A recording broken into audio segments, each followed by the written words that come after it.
Hello, everyone, and welcome to another Monday Motivation. I'm your host, Daniel Krakowski, joined, as always, by Goran Vasovic. What up, what up, what up? And today we have the brains behind this whole operation, Ryan Schroeder. Damn, Daniel. He's trying to get a bigger cut. That's how it starts. And tomorrow is like, hey, we need to talk about my split. Just kidding. Welcome back, by the way. Thank you. Glad to be back. I heard the podcast that went down with Brad, who's a close hero of mine. Yeah. And it sounded really good. So I'm bummed that I missed the call. But he'll be back. I think I saw it on Facebook today that he wanted to come in, but maybe not this week, next week. So you'll get to do it again. We'll have to. And then I believe he's off to Australia, so we won't see him for a month. Yeah, he had a pretty good story, from coming from Australia, coming here, etc., playing baseball and all that stuff. And then also Aaron Sheldrick was on the podcast, or the Motivation Podcast, and that went really well. I think it was like 20 minutes, which is kind of long. That's a lot of motivation. People were too pumped. Right. And I tried calling you. Just so everybody knows, I tried to get Daniel because it threw the whole dynamic off, but I couldn't get him because he was in the woods fighting bears, legit. Climbing rocks, fighting bears. Tell us a quick bear story. I know there were a couple. I saw bears. They wrestled. It was great. I'm really upset that they won't let me feed them. That's pretty much it. That's all I got on bears right now. Were you allowed to cuddle them? I was not. There was no interaction with bears encouraged to any capacity. Good. Yeah, so I'm alive and here because of that, I think. So you took necessary time, decompressed, and recharged, right? Because that was the reason why you took a few days off, is just to kind of decompress. But you said when you come back, you were going to hit the ground running. So yes, and I definitely feel that. We had a motivation a while ago about burnout, and It starred, I forget who it was, but it was us and somebody else. Who cares? Yeah. But nonetheless, however much you can, you got to make that effort to avoid it. So, whether that be working out, finding some activity that you can kind of decompress with at the end of the day. Despite doing my best to keep up with that, I did need some time off, a little peace and quiet. But now I do feel fully refreshed, recharged, ready to get back at it. Hopefully you've noticed a difference. We have. You're dressed to impress. Before it was kind of going downhill. Sweatpants and all that. I don't even own sweatpants. I don't know what this guy's talking about. You're on the vlog auditioning for Bozzy's Got Talent. Oh, that's your right. That's right. But so what I thought would be really, really helpful to talk about today is how to optimize perhaps your vacation. And how to get into that vacation mindset, yet still stay productive, stay on top of the responsibilities that you need to, while still getting the effect and the benefit and why you're spending that money or losing that opportunity cost in the first place. So Ryan has been on vacation with me before, and it was kind of a working vacation, I think. But yeah. And well, you said it, how to optimize. And some people take a 2-week vacation and they're not as, quote unquote, rested as somebody that took 2 days off, right? And it's all about knowing how you can unplug the best so you can recharge. And I take, mini breaks, Friday, Saturday, Sunday. And if you take that mini vacation, if you know how to unplug, on Monday, you would feel like you were gone for 2 weeks. Ever get that feeling? Yeah, totally. It's amazing. So what I really did this time and try to focus on is I'm like, all right, I'm checking my phone twice a day. I'm going to do it in the morning, and I'm going to do it at the end of business hours. And I stuck to it. I didn't, the temptation is to keep checking it because it's habit. I just put that sucker in the kitchen, went about my day. But also, I spent a lot of time actively, cabin, quiet, out in the middle of nowhere, really just focusing on what am I doing incorrectly? Where can I streamline my efficiency in my life? Because I spend so much time, engaged in what I'm currently doing that it's easier to not think about how to optimize. So for me, it was a good chance to sit back and reflect and say, maybe instead of reaching out and trying to engage people in the way that I have, it's time to start looking on the macro level. So what I'm excited about is I have a meeting about a week and a half from now, and we're meeting with a large organization. I don't know if I can say their name or not. Say it. Just do it. So it's the Flint Hills, which is a subsidiary of Coke, and they have, I think, a couple thousand employees. Are you talking about Coca-Cola or? Coke with the K. Yeah, the oil refinery. Got it. So, my goal is to network with them. I'm meeting with their head of HR, and I'm trying to make it so that, we can offer their employees discounted brokerage services and partnering with Brad Nolan, who's been on a few of these podcasts as well, to offer them loans with no origination fee as well. I think that's a great strategy of thinking more on a larger scale as opposed to kind of being stuck in it.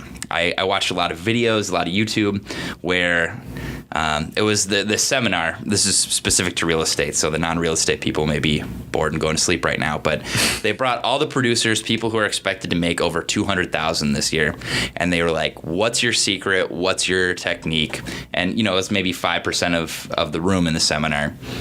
And they were all, it's all about follow-up. You just got to keep following up with all these people. You got to, you get someone who's interested, keep reaching out. You got to stay on top of it, and that's how you get more and more stuff done.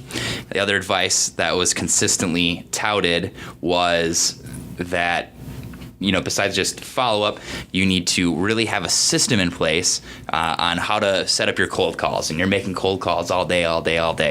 What no one really said was, how do I think and create a system that's going to generate consistent business for me, think relationally on a large scale to be able to attract more business? And to me, that makes the most sense as a way to be productive and really maximize what you're able to do. And I think if you're so caught up in the grind of what you're doing every day, like these guys were, that it's very easy to get caught in that trap of just continuing to see the road in front of you, and you're just trying to continue to lay more and more track in front of you to keep up with, whatever your expenses are as you continue to accumulate more funds. You're not thriving, you're just surviving, basically. Exactly. And, once a month, 2 hours, taking it away from what you normally do at work, looking back at how you can optimize your systems and just overall performance is invaluable. And that's what I got out of my vacation. Wow, that seems like a very, very productive vacation. I think I called you maybe once for something else, and you did answer, so thank you for that. And I apologize for calling on your vacation, but still. No problem, man. The point was, you were like, hey, I know I'm on vacay. Doesn't matter. Just dial me in. I'll do the Monday motivation over the phone. Right? I was like, I wanted to be Skyped in. Right. I was like, man, this guy's good. So, but anyways, that vacation gave you the necessary time to step away from those day-to-day tasks to look at the bigger picture. And now that you got this potentially a huge meeting set up where it's going to be... There's security badges, clearance codes, all this stuff. Right. I mean, you probably had to give them like stool samples and stuff to get approved, right? I mailed it to them. They didn't require it, but we'll see what happens. Gross. Yeah. So how do you get to that point? Did you consciously say, you know what, for me to unplug and reevaluate and look at things from a different perspective, I need to go somewhere where I'm unplugged, so up somewhere where my phone is going to be in the kitchen and I'm not going to be by it or whatever? Did you intentionally do that, or was that just a byproduct of you being in this wilderness without looking at your phone every single minute or making phone calls? Was that an epiphany of sorts?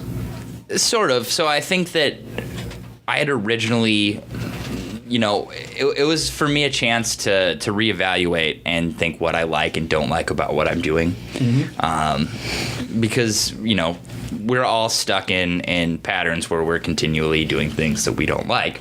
And I think eventually, if you do them long enough, hopefully there's enough of a reward that, in this case, a financial reward, where I have the ability to maybe, offset that and push some of those responsibilities on other people and focus on the things that I'm good at, which is thinking relationally and, long-term ways to generate large-scale business.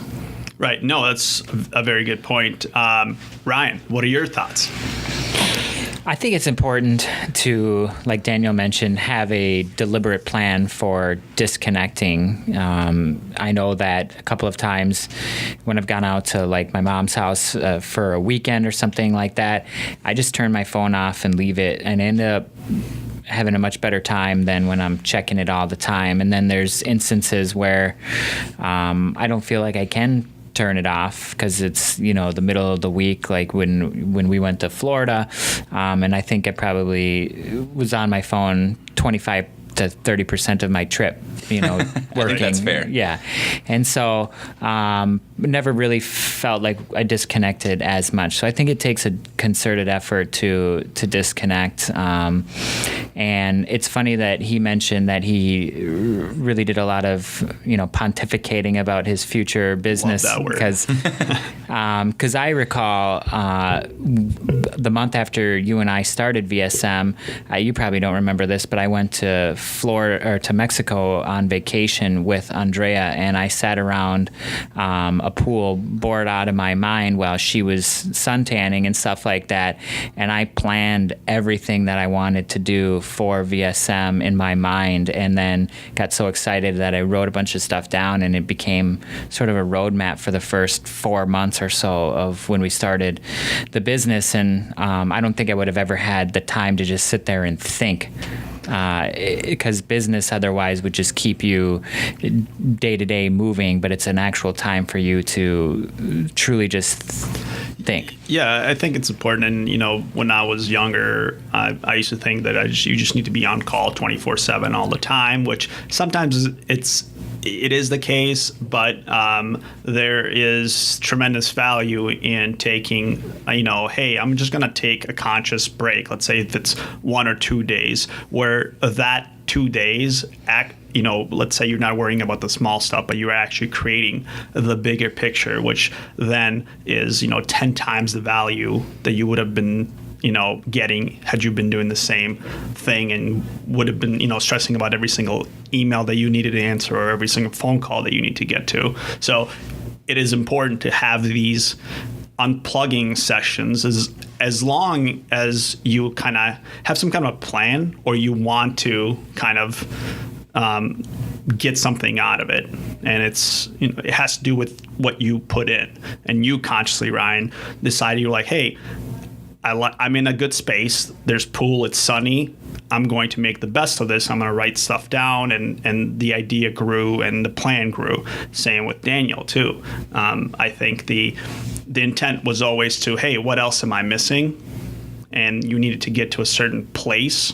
It could be mentally or it could be in the physical world for that idea to flourish. So it is very, very important. And I think this weekend, right, Ryan, you're going to be going to your cabin, which... Yeah, I'm thinking, early in the week and over the holiday and reconnecting with family. And my plan is to just turn my phone off and leave it in the hands of the good people who work here and just allow myself to disconnect for a few days. Right. I think that's gonna be important, and where maybe like 4 or 5 years that wouldn't have been the case because we were in the midst of every single thing 24/7. Now it's so important from a leadership perspective that we get that time in order to move the ship, full force ahead. Don't you think too? It's also a good example, a good exercise in seeing what areas of the business are and are not self-sufficient, because this one person contacted me 15 times. Maybe we should take a look at their knowledge base for what they're trying to accomplish and do. I found more often than not when I've, taken my hand off of the wheel that I've been impressed more than anything in terms of people getting things done. I wanted to comment on what you said earlier, Goran, though, about how 5 years ago we were basically attached to our phones. I think that was responsiveness, transparency, accessibility. Those were some of our core values when we started the business, and I think those were instrumental in getting to where we're at. I think we've earned the right to take some time off. I think for anybody who's listening to that, who's just starting out or is an aspiring entrepreneur, I think they don't necessarily have the same luxury of taking time off. I think they need to hustle 24/7 to get themselves established, and then it's a sort of an earned right. Right. Yeah, you give me a call, I'm going to get back to you within 30 minutes. I'm earning mine still. Yeah, I think, Gary Vee says it because he's now this huge social media personality where he's online 24/7. But what most people fail to see or don't understand is that for the first 10 years, he says, between 20 and 30, like he shut the hell up. He was nowhere to be found because he was just grinding with his head down. He didn't come up for air or need to do any social media up until recently. So you really got to put in that time, and I can't believe that, a decade ago was a decade ago where I was putting in time. Mm-hmm. When you're away from the constant grind too, I think it also helps realize how much you're not doing efficiently. Like I really, no matter what, I always use this analogy and it freaks out all of our new agents, but they're like, yeah, I can't get a deal. I can't get anything put together. And I was like, hey, if someone were going to kill your entire family, if you don't sell a house in the next week, do you think you could get it done? And they're like, what? but the principle behind it is with the right motivation, you could, if you're not acting with that urgency in your daily life that you would be with some dire consequence or some amazing consequence either way, then there's room for improvement and there's things that you can be continuing to do.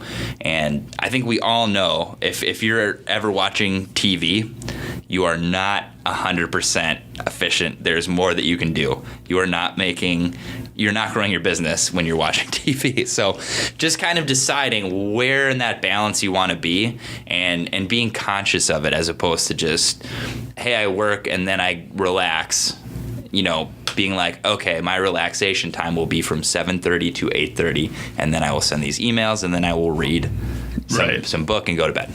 One thing that you mentioned earlier about from, let's say, Ryan and my perspective, being, owners, when we do, unplug and then we find out, what deficiencies we have in the business because we're getting re-engaged in this particular issue. So it's a plus because then it exposes some weaknesses or opportunities that we can work on and fix them internally. And I think that happens also even if you're an independent real estate agent. If you have that one client that's constantly calling you, maybe that's not the client that you want to attract or something like that. It goes from, it doesn't have to be just on a company level. It could be on a personal level where you can then assess, hey, where's all my time going? And should it be going there or should it be going somewhere else? Yeah, and I think a great example of that is for me, for example, I have 5 closings this week, and I was gone last weekend and,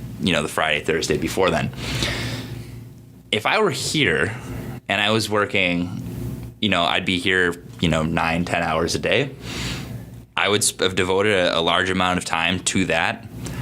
I spent maybe 1 hour dealing with that up there, and they're all closing. Like, there's an additional inefficiency there where I'm, spending too much time trying to compose the perfect email and all these other inefficiencies that exist. That's a very good point.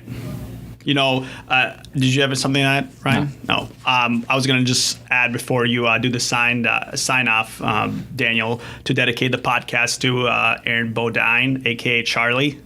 Shout out to Charlie. Shout out. All right. Thanks so much for listening, everyone. Charlie, we love you.